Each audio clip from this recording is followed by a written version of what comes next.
My name is Ava Proctor. You're my big sister.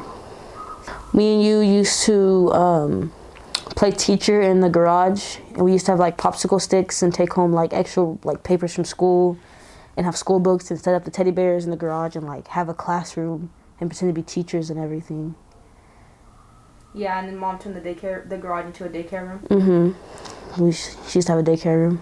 It had purple walls, I think. And a bunch of like toys and stuffed animals in there. And an old TV, really old TV. How did it feel? How did it feel when we like first lost our house?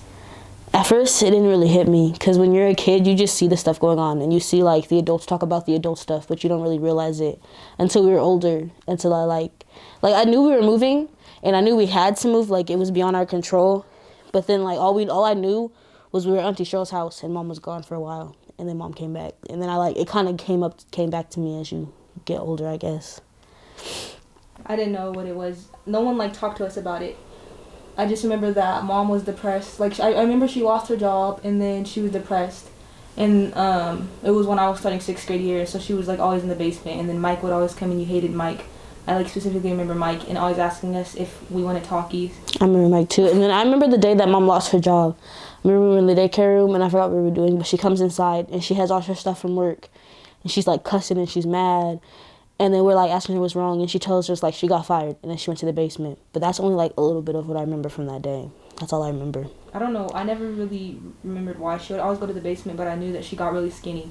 I grew distant from Mom. I grew distant from everyone, and I would just always play The Sims. And I realized it was probably because it allowed me to have some control in my life when I felt like I didn't have any. And I just isolated myself and would always go to the library. I spent my times staying outside, like, all the time. Like, I was outside a lot. I used to just go to Nevaeh's house, because I remember, like, that's just where I could be. And she would, like, we'd have food in there and stuff like that. So I'd go over there and we would just chill or make tents in her driveway. Do you remember the first shelter that we slept in? I remember...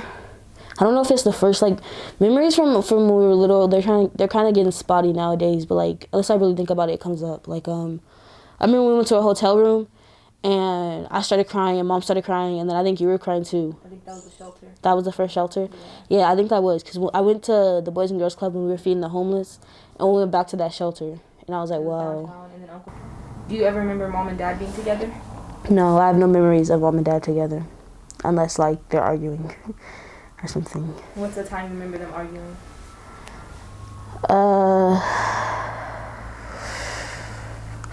When they found out about my anxiety and depression.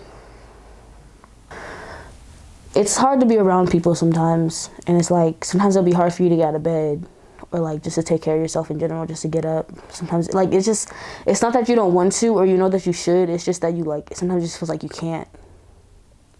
I guess you could call, I don't know, childhood trauma, but I think that less of impacts my depression and anxiety and just made me more of who I am, and not like it's not like, I mean, we have a kind of sad childhood, but it doesn't mean that like it makes me sad now. I feel like when we were younger, I isolated myself, but how can I help as a big sister? You do help. That's why I'm asking you to help me with college stuff and stuff. And it helps a lot that you're already in college, so I can learn from like you. That's also what helped me through high school, because I see you do it, and I don't do it the same way you do it, but I see like what can get in the way and like what obstacles might be able to happen. So it's like a little clip of the future. Let me fix the mic. Hey. You didn't tell me how to put it on. You just handed it to me like I'm a professional.